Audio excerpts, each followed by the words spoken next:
On the witness stand, Karla Homolka said calmly, "I did it to please Paul. He told me it would be safe." They looked like a dream couple, young, attractive, and in love. But behind their polished smiles was a partnership built on control, cruelty, and carefully masked in depravity. Together, Paul, Bernardo, and Karla Homolka would be known as the Ken and Barbie Killers, responsible for a string of crimes so shocking they would haunt Canadian history forever. This is Into the Unknown, Unsolved Mysteries and True Crime.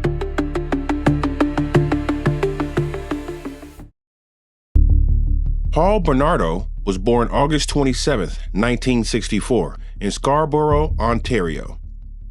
He grew up in a seemingly comfortable middle-class home, but behind closed doors, things were far from perfect. His father was later charged with serious crimes involving voyeurism, and his mother, battling depression, retreated into isolation in a basement. Paul, though, kept up appearances. Friends described him as polite, well-mannered, and he was even active in Scouts Canada. He seemed normal. But as he grew older, cracks started to form. After learning at age 16 that his mother had had an affair and the father who raised him was not his biological parent, Paul's behavior turned volatile. At university, Paul developed a manipulative charisma, using sales techniques to charm women. Beneath his charms, disturbing thoughts grew. Thoughts of dominance, control, and worse. Karla Homolka was born May 4th, 1970, in Port Credit, Ontario. She was smart, pretty, and overall seemed grounded. The oldest of three girls, Karla adored animals and after high school began working in a veterinary clinic. At 17, she attended a pet convention in Toronto. That's where she met Paul Bernardo. He was 23. Their connection was instant. But what looked like young love quickly became something much darker. Tammy Homolka was Karla's youngest sister, born January 1st, 1975. She loved sports, attended Sir Winston Churchill Secondary School, and had a bright, promising future. But Tammy was unknowingly drawn into a deadly fantasy brewing between her sister and Paul. Bernardo, obsessed with youth and virginity, reportedly complained to Karla about her not being pure when they met. According to later testimony, he pressured Karla to pretend she was Tammy, and even made her say she was 15.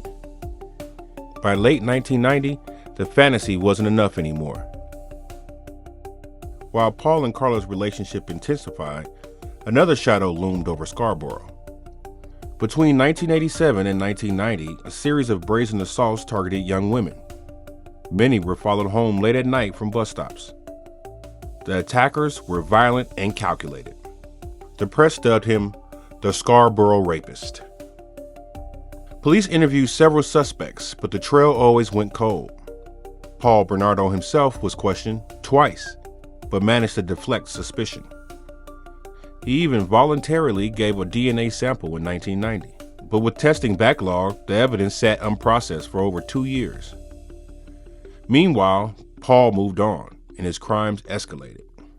The Homolka family hosted a quiet Christmas gathering at home. Tammy, cheerful as ever, celebrated with her loved ones. That night, after the party ended, Paul and Karla enacted a sinister plan. According to testimony, Karla spiked Tammy's eggnog with medication. Then she held a cloth, soaked in anesthetic stolen from the veterinary clinic that she worked in, over her sister's mouth. When Tammy became unresponsive, Paul assaulted her, while Karla helped and filmed. But something went wrong. Tammy began to vomit and choke. The couple panicked, cleaned her up, and called 911. She never regained consciousness. Tammy Homolka died early Christmas Eve, just shy of her 16th birthday. The coroner ruled her death accidental, citing alcohol poisoning. The evidence was gone, the truth hidden. Just months after Tammy's death, the violence continued. In June 1991, 14-year-old Leslie Mahaffey disappeared. 2 weeks later, her remains were found in concrete blocks submerged in Lake Gibson. On April 16, 1992, 15-year-old Kristen French was abducted in broad daylight. Her body was discovered 3 weeks later, left in a ditch. The horror of these crimes left the nation reeling. The brutality and the chilling, methodical nature suggested the work of a calculating pair. Behind closed doors, Paul and Karla were capturing their crimes on video.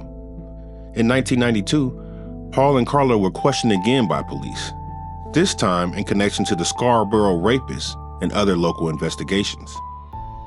But it wasn't until December that forensic testing of Paul's DNA sample that he left in 1990 confirmed he was the Scarborough rapist.